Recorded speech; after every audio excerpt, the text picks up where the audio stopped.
আপনার এখানে এসে আমার একটু বকাঝকা শুনতে একটু খারাপ লাগছে। তদুপরি আমি যদি ভালো হতে পারি ইনশাল্লাহ, আমার ফ্যামিলিতে অনেক সদস্য আছে, সবাই একজন দুইজন মাত্র ওনার থেকে কিউর হলো, আরও নেক্সটে সবাই ইনশাল্লাহ আসবে যদি আমি ভালো হতে পারি। আর আমার আরেকটা কথা হচ্ছে, স্যারের জন্য আমার অনেক দোয়া থাকবে। এই জন্য আমরা অনেক ডাক্তারের কাছে যাই, কথাও বলতে পারি না, সুযোগ পাই না, ডাক্তার কথা বলে শুনতে চায় না, গেলেই একটা প্রেসক্রিপশান লেখা শুরু করে। আমি যদি কিছু বলতে চাই উনি মনে আরও বিরক্তিবোধ করে। আমরা ভিজিট দিয়ে আমরা ওনাদেরকে বিরক্ত করে আসি। কিন্তু আমি স্যারের কাছে যেই সেবাটা ভিডিও কনফারেন্সের মাধ্যমে অথবা মানে সরাসরি যেগুলি স্যার বলছেন, কত হাজার হাজার কথা বলে ফেলছেন বিনামূল্যে, আবার কত কনসালটেন্ট নিয়োগ করে রাখছেন তাও বলতে গেলে বিনামূল্যে। তার আমাদের এখানে শুধু দেখা যায় যে প্যাথোলজি খরচটা লাগতেছে, আর সবটাই আমার কাছে মনে হচ্ছে যে মানে ফ্রি আমাদেরকে প্রদান করছেন।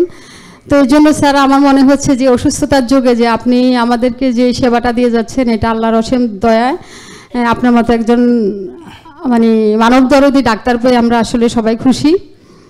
আল্লাহ আপনাকে দীর্ঘজীবী করুক, আপনার পরিবার নিয়ে আপনি দীর্ঘজীবন সুস্থভাবে বেঁচে থাকেন।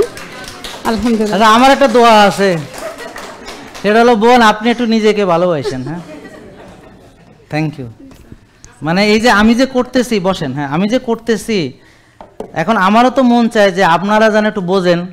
আমার একটা আবেগ আছে, তো এত কষ্ট যে করতেছি, যাদের জন্য করতেছি তারা যদি না বোঝে, আমার কথা বোঝেন নাই, তাহলে তো তারা বুঝলে না ভালো। তো এই বোন যখন সুস্থ হবে তখন না আসল হবে, কারণ উনি দেখেন যদি ভালো হয়, মানে এখন ওনার সন্দেহ আছে, ভালো নাও হইতে পারে। তো এবার বুঝতে পারছেন, তার মানে ওনার সন্দেহ কিন্তু এখনও আছে, মানে কোনো সন্দেহ রাখা যাবে না, অবশ্যই আল্লাহর ইচ্ছায় ভালো হবেনি। কারণ আল্লাহ আমাদেরকে, শোনেন আপনাদেরকে আজকে একটা কথা খুব ভালো করে বোঝার চেষ্টা করেন প্লিজ। জেকে লাইফস্টাইল, ওষুধ মুক্ত সুস্থ জীবন।